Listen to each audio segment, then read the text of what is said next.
Alright, so in this video, I'm going to be going through everything in my setup that I use to produce audio production, video production, and any other form of media that I will work on regularly. Most of the things I have covered in terms of an at-home setup. Occasionally, whether it be if we're shooting the ICC podcast, it'll be on location at ICC. And sometimes when I did my previous podcast with a company that I worked for, we did on location shooting as well. But other times we did have to do stuff from home or mobile locations. So what I did over the past couple of years has been investing pretty much quite a bit into doing that. So I have my own personal computer, but I ended up going a lot more of a work route with the accessories that I've got. So I'm going to go through that today and showcase what I do with them, how I use them, what I use them for, and maybe just like throughout time about how they have changed, whether it be the market wise or just technology in general. Okay, so first thing I will be showcasing is my actual computer itself. This was a custom built computer that I made a little bit over a year and a half ago. So it wasn't a pre-built, it wasn't like a certain name for it. It's kind of just like got a bunch of different parts that I built myself with my brother. In here, this is the graphics card, the big chunky bit right here.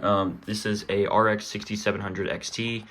That's what produces, that's what is able to run the everything you'll see on the screen of the graphics, whether it's a video game or a movie or anything you choose to watch, that'll run through that. Up top here is my CPU fan, so that actually attaches onto a motherboard, which we can kind of see in the back. That has my CPU. On my CPU, in case you know anything about computers, it's a Ryzen 7 7700 CPU, and then I have a Cooler Master cooler on it.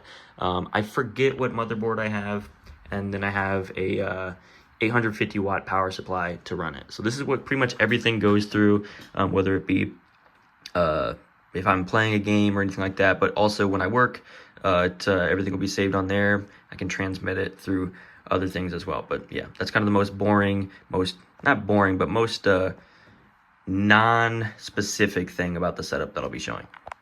However, the reason why most people have a USB microphone instead of an XLR cable isn't necessarily because of price. It's not like it's just, a lot more expensive, but it's that in order to have an XLR microphone, you have to have a certain thing to go with it, and that is this thing right here. This is my now I'm going to go a little bit less on the hardware side of things and more on the software side of things. This is the video software that I use to record. As you can see, the logo is up there. This is OBS. I'm pretty sure that means Online Broadcast System. It could stand for something else. However, this is the software that I use to record both video and audio. Audio, it's probably not the best for it, but it's just kind of, I always do it because I can just record a video practically with, if I don't have anything on the screen, and just transfer it into an MP4 file. It's never that big of an issue for me. But with OBS, you're able to do a lot of things. As you can see right now, this is capturing my second screen. I always got sports on. I got Pro Football Talk and the Dodgers game that just wrapped up over here. But you're able to control different things. As you see here, I'll go to my main desktop thing. You can see the camera I have set up over here, and you're looking at the same screen. Second desktop, or second monitor. I can go full screen camera as well. This right here is a connection to my Elgato, which is down here, kind of connects to my PlayStation. But we're gonna be looking at this one right here. You can see it just has different scenes per each, or different scenes are what we were clicking on here, and then it has sources in each scene. So if I wanted to, I could turn on my camera on this second monitor. I could turn it on there. It also is able to control just the display capture in general. I can turn that off and it's back on. My microphone, audio input level of the game. So if I wanted to just mute that, I could do that. And a lot of stuff like that. That's what the sources tab does. You have a couple more elements you can have for the third-party source. Over here, and we're gonna adjust my audio levels, whether it be through the Dodgers game. Instead of just muting entirely, I could like lower it. I could lower my actual microphone, the desktop audio, a lot more factors into that. We got the transitions we can do if we wanted to. I usually don't really touch this, but sometimes if you're making a higher quality broadcast, like a football game or something, you could do that in between scenes. Along with that, you can go into studio mode. This is for a little bit higher quality. When I worked with Clutch Sports Media, we would do.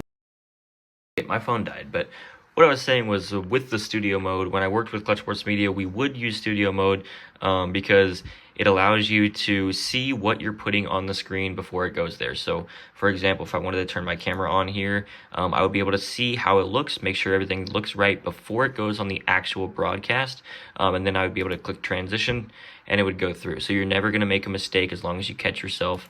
I can turn it back off and it won't turn off over here until I click transition. So it makes things a little bit better for higher quality broadcasts, if you really care about messing up on anything, or if you just don't want to maybe click around and check something out and you don't want it to go on your mainstream, you can also use studio mode for that.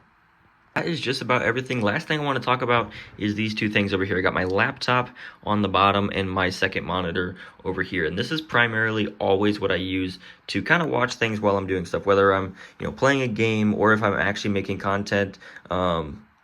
This is always what I have going on. I'm watching sports on both screens. Sometimes I even go laptop, second monitor, and over here if I'm really interested in what's going on, if there's a lot of stuff going on in the sports world, or if it's just like different games I want to watch at the same time and not have to click through. We're looking through a NFL draft, analysis on the top. Down here, I'm pretty sure I've got Pro Football Talk going on that I always listen to.